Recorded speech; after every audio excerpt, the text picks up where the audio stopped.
Chapter 28 of Simon vs. the Homo Sapiens Agenda. But later in the dressing room, it hits me. Martin Van Buren, our 8th fucking president. But there's no way. It's not possible.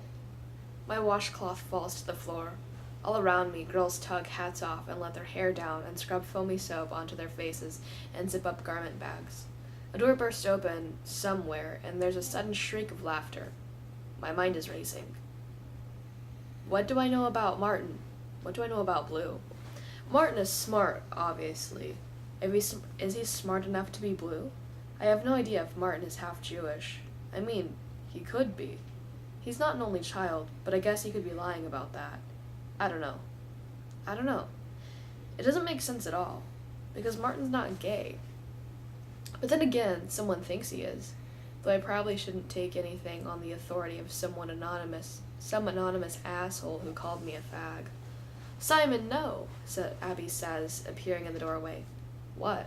You washed it off. She stares at my face for a minute. I guess you can still kind of see it. You mean the ridiculous hotness? I say, and she laughs. Listen, I just got a text from Nick, and he's waiting for us in the parking lot. We're taking you out tonight. What? I say. Where? I don't know yet, but my mom's up in D.C. this weekend, meaning the house and car are mine, so you're spending the night in Suso territory. We're sleeping at your house?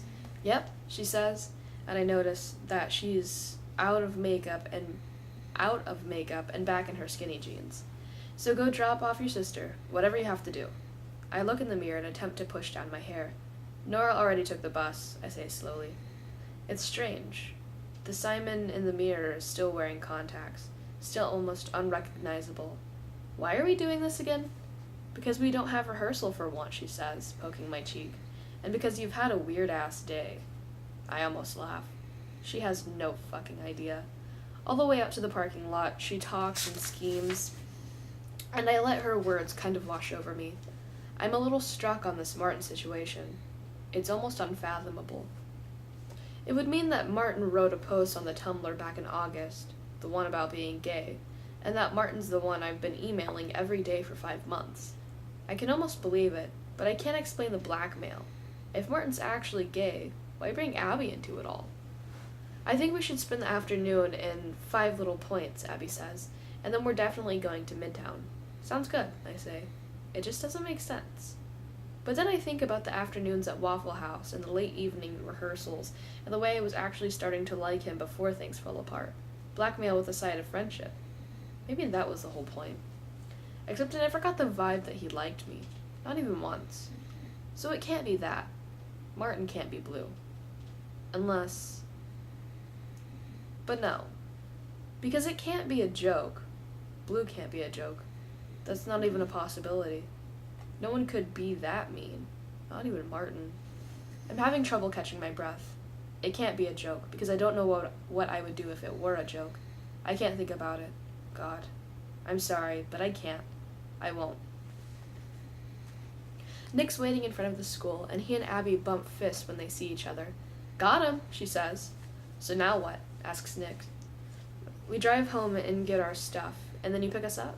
That's the plan, says Abby. She swings her backpack around and unzips the smallest pouch, pulling out her car keys. Then she tilts her head to the side. Did you guys talk to Leah? Nick and I look at each other. Not yet, Nick says. He kind of deflates. It's tricky because as much as I love Leah, her presence changes everything. She'll be moody and snarly about Nick and Abby. She'll be weird about Midtown, and I don't know how to describe it really, but her self-consciousness is contagious sometimes. But Leah hates being excluded. Maybe just us 3, Nick says carefully, eyes shifting downward. I can tell he feels kind of shitty about this. Okay, I say. Okay, Abby says, let's go. 20 minutes later, I'm in the back seat of Abby's mom's car with a stack of paperbacks under my feet. Put them anywhere, Abby says, eyes flicking to meet mine in the rearview mirror. She reads them when she's waiting to pick me up, or if I'm driving. Wow, I get nauseous just from reading my phone in the car, says Nick. Nauseated, I say. My heart twists. Well, listen to you, Mr. Linguist. Nick turns around in his seat to grin at me. Abby eases onto 285 and merges with no difficulty whatsoever. She doesn't even appear tense. It occurs to me that she's easily the best driver out of all of us. Do you know where we're going? I ask. I do, says Abby, and 20 minutes later we pull into the lot for Zesto. I never go to Zesto. I mean, I almost never come to Atlanta proper. It's warm and noisy inside, full of people eating chili dogs and burgers and things like that. But I quite honestly don't give a shit that it's January. I get chocolate ice cream swirled with Oreos, and for the 10 minutes it takes to eat it, I almost feel normal again. By the time we step back out into the car, the sun is beginning to set. So then we go to Junkman's Daughter, which is right next to Aurora Coffee. But I'm not thinking about Blue. We spend a few minutes poking around inside. I sort of love Junkman's Daughter. Nick gets caught up in a display of books about Eastern philosophy, and Abby buys a pair of tights. I end up wandering through the aisles, trying not to make eye contact with scary-looking pink mohawk girls. I'm not thinking about Aurora Coffee, and I'm not thinking about Blue. I can't think about Blue. I really can't think about Blue being Martin. It's dark but not late, and Abby and Nick want to take me to this feminist bookstore that evidently has a lot of gay stuff. So we look through the shelves, and Abby pulls out LGBT picture books to show me, and Nick shuffles around looking awkward. Abby buys me a book about gay penguins, and then we walk down the street for a little while longer. But it's getting chilly, and we're getting hungry again, so we pile back into the car and drive to Midtown. Abby seems to know exactly where we're going. She pulls into a side street and parallel parks like it's nothing. Then we walk briskly up to the corner and onto the main road. Nick shivers in only a light jacket, and Abby rolls her eyes and says, "Georgia boy." And then she puts her arm around him, rubbing her hand up and down his arm as they walk.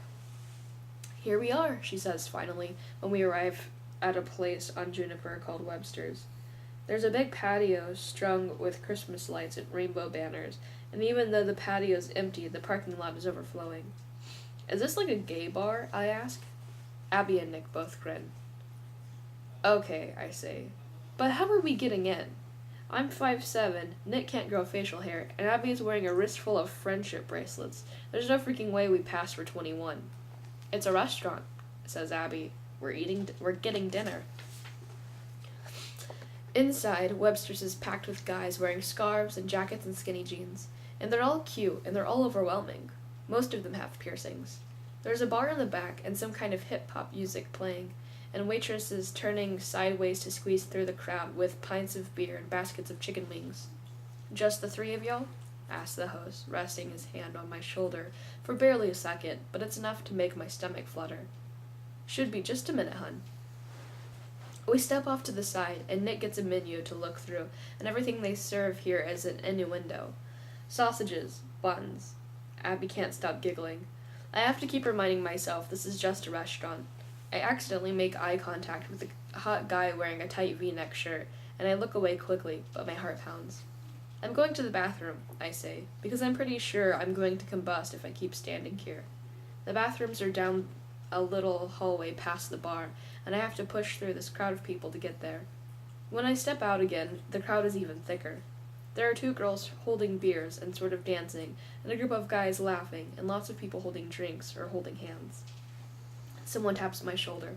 "Alex?" I turn around. "I'm not." "You're not Alex," says the guy. "But you have Alex hair." And then he reaches up to ruffle his fingers through it. He's sitting on a bar stool, and he looks like he's not much older than I am. He's got blonde hair, much lighter than mine. Draco blonde.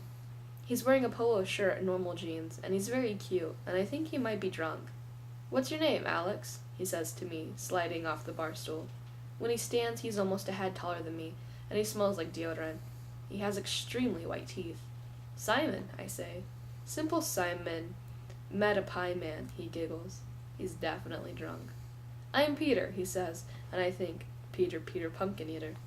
"Don't move," he says. "I'm buying you a drink." He puts a hand on my elbow and then turns to the bar, and all of a sudden I'm holding an honest-to-God martini glass full of something green. "Like apples?" says Peter.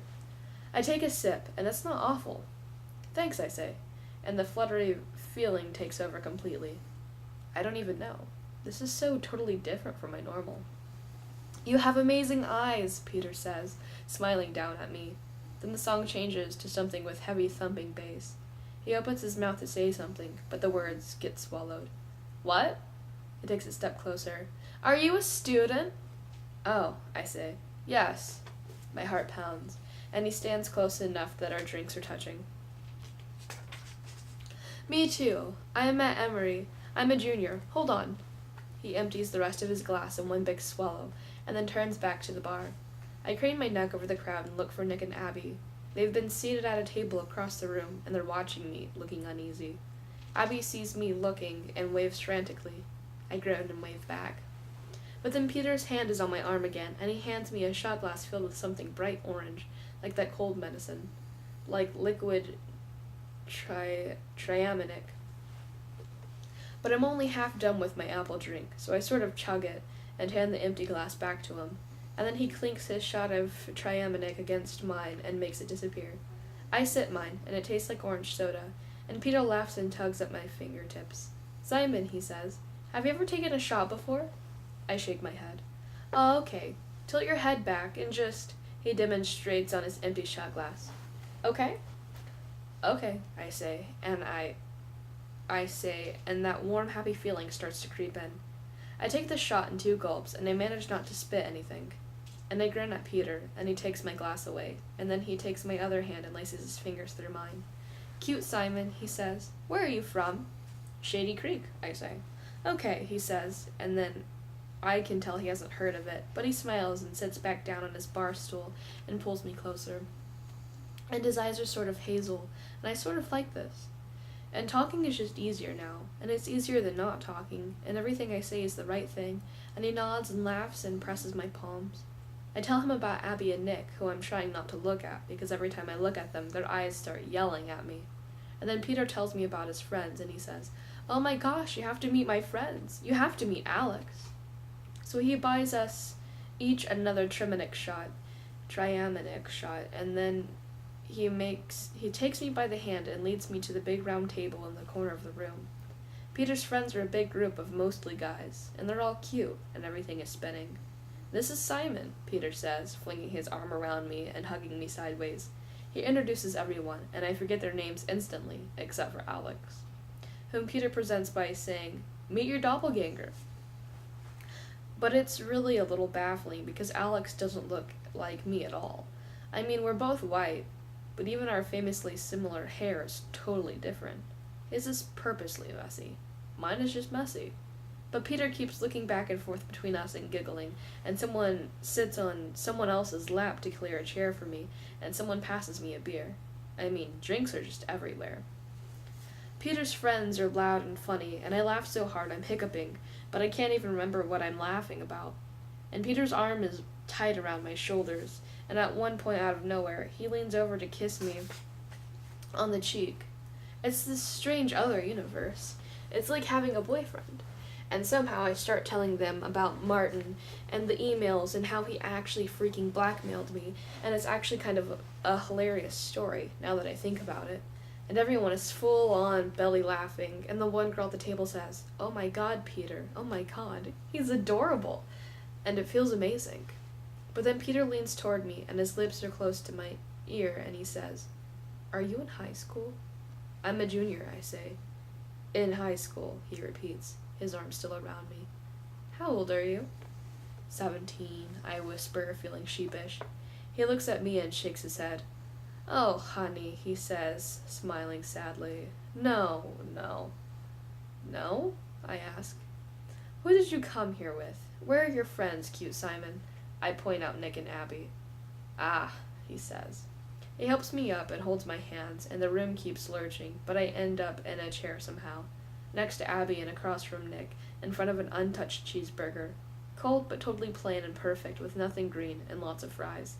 Goodbye, cute Simon, says Peter, hugging me, and then kissing me on the forehead. Go be 17. And then he stumbles away, and Abby and Nick look like they don't know whether to laugh or panic. Oh my god. I love them. I mean, I seriously love them. But I feel sort of wavy inside. How much did you have? Nick asks. I try to count it on my fingers. Forget it. I don't want to know. Just eat something. I love it here, I say. I can see that. says Abby, shoving a French fry into my mouth. But did you see his teeth? I ask. He had, like, the whitest freaking teeth I've ever seen. I bet he uses those things. The crest things? White strips, says Abby. She's got her arm around my waist, and Nick's got his arm around my other waist. I mean, my same waist. And my arms are around their shoulders, because I love them so freaking much. Definitely white strips, I sigh. He's in college. So you've heard, Abby says. It's a perfect night. Everything's perfect. It's not even cold out anymore. It's a Friday night, and we're not at Waffle House, and we're not playing Assassin's Creed in Nick's basement, and we're not pining for blue. We are out, and we are alive, and everyone in the universe is out here right now. Hi, I say to somebody. I smile at everyone we pass. Simon, good lord, says Abby. All right, says Nick. You're taking shotgun spear. What? Why? Because I don't think Abby needs your vomit in her mom's upholstery. I'm not gonna vom, I say, but as soon as the words come out, there's this ominous twist in my gut. So I take the front and crack the window, and the cold air feels sharp and refreshing on my face. I shut my eyes and lean my head back, and then my eyes snap open. Wait, where are we going? I ask. Abby pauses to let some car pull ahead of her. To my house, she says. College Park. But I forgot my shirt, I say. Can we stop at my house? Total opposite direction, says Abby. Fuck, I say. Fuck. I can lend you an extra shirt, says Abby. I'm sure we have some of my brother's stuff down here. Also, you're wearing a shirt, says Nick. No, it's not. It's not to wear, I say. Then what's it for? Asks Abby. I can't wear it, I explain. That would be weird. I have to have it under my pillow. Because that's not weird, says Nick. It's an Elliott Smith shirt. Did you know he stabbed himself when we were 5? That's why I never made it to his shows. I close my eyes. Do you believe in an afterlife? Nick, do Jewish people believe in heaven? All right, says Nick. He and Abby exchange some kind of look in the rearview mirror, and then Abby moves over to the right lane. She takes the turn for the highway, and then she merges on, and I realize we're going north, back to Shady Creek, back to get my shirt. Abby, did I mention you're the absolute best person in the entire universe? Oh my god, I love you so much. I love you more than Nick loves you. Abby laughs, and Nick starts coughing, and I feel a little nervous, because now I can't remember if it's a secret that Nick loves Abby. I should probably keep talking. Abby, what if you became my sister? I need new sisters. What's wrong with your old sister? She says. They're terrible, I say. Nora's never home anymore, and now Alice has a boyfriend. How is that terrible? Asks Abby. Alice has a boyfriend? Asks Nick. But they're supposed to be Alice and Nora. They're not supposed to be different, I explain. They're not allowed to change? Abby laughs. But you're changing. You're different than you were 5 months ago. I'm not different. Simon, I just watched you pick up a random guy in a gay bar. You're wearing eyeliner, and you're completely wasted. I'm not wasted. Abby and Nick look at each other again in the mirror and bust up laughing. And he wasn't a random guy. He wasn't? Asks Abby. He was a random college guy, I remind her. Ah, she says. Abby pulls into my driveway and puts the car in park, and I hug her and say, Thank you. She ruffles my hair. Okay, 1 second, I say. Don't go anywhere. The driveway is a little lurchy, but not so bad. It takes me a minute to figure out my key. The lights in the entryway are off, but the TV is on, and I guess I thought my parents would be asleep by now, but they're tucked onto the couch wearing pajama pants with Bieber wedged between them. What are you doing home, kid? Asks my dad. I have to get a t-shirt, I say, but I think that might not sound right, so I try again. I'm wearing a shirt, but I have to get a shirt to bring to Abby's house because it's a certain shirt, and it's not a big deal, but I need it. Okay, my mom says, and her eyes cut to my dad. Are you watching The Wire? I ask. It's paused now. Oh my god, this is what you do when I'm not home. You watch scripted TV. And now I can't stop laughing. Simon, says my dad, looking confused and stern and amused all at once. Is there something you'd like to tell us? I'm gay, I say, and I giggle. Giggles keep escaping around the edges. Okay, sit down, he says.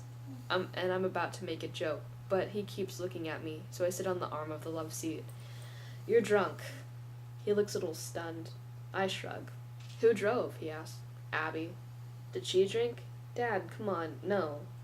He tips his palms up. No, God. Do you want to... Yeah, my mom says, shifting Beaver off her legs. And then she gets off the couch and goes out through the entryway, and I hear the front door open and shut. She's going out there to talk to Abby, I say. Seriously? You guys don't even trust me? Well, I don't know why we would, Simon. You show up at 10:30, obviously drunk, and you don't seem to think that's a problem, so...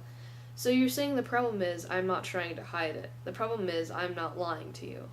My dad stands up suddenly, and I look at him, and I realize he's really freaking pissed off, which is so unusual that it makes me nervous. But it also makes me a little fearless, and so I say, do you like it better when I lie about things? It probably sucks for you now that you can't make fun of gay people anymore. I bet Mom won't let you, right? Simon, says my dad, like a warning. I giggle, but it comes out too sharp. That awkward moment when you realize you've been making gay jokes in front of your gay kid for the last 17 years. There's this awful, tense silence. My dad just looks at me. Finally, my mom comes back in, and she looks back and forth between us for a minute and then says, I sent Abby and Nick home. What? Mom? I stand up too fast, and my stomach flips. No, I'm just here to get my shirt. Oh, I think you're staying in tonight, says my mom. Your dad and I need a minute to talk. Why don't you go get yourself a glass of water and we'll be right in. I'm not thirsty. It's not a request, says my mom. They have to be fucking kidding me. I'm supposed to sit here and drink my water, and they just get to talk about me behind my back. I slam the kitchen door shut. As soon as the water hits my lips, I gulp it down so fast that I almost forget to breathe. My stomach is churning. I think the water makes it worse. I pretzel my arms on the table and tuck my head into my elbow. I'm so freaking tired. My parents come in a few minutes later and sit down next to me at the table. Did you have water? Asks my dad. I nudge the empty glass toward him without lifting my head. Good, he says. He pauses. Kid, we've got to talk. We've got to talk consequences. Right, because things aren't shitty enough. People at school think I'm a joke, and there's a boy I can't seem to stop being in love with, and he just might be someone I can't stand, and I'm pretty sure I'm going to puke tonight. But yeah, they want to talk consequences. We've discussed it, and presumably this is a first offense? I nod into my arms. Then your mom and I have agreed that you'll be grounded for 2 weeks starting tomorrow. I whip my head up. You can't do that. Oh, I can't? It's the play next weekend. Oh, we're well aware, says my dad. You can go to school and rehearsals and all of your performances, but you come straight home afterward, and your laptop is moving into the living room for a week. And I'll take your phone right now, says Mom, putting out her hand, all business. That's so effed up, I say, because it's what you say, but I mean honestly, I don't even fucking care. End of chapter 28.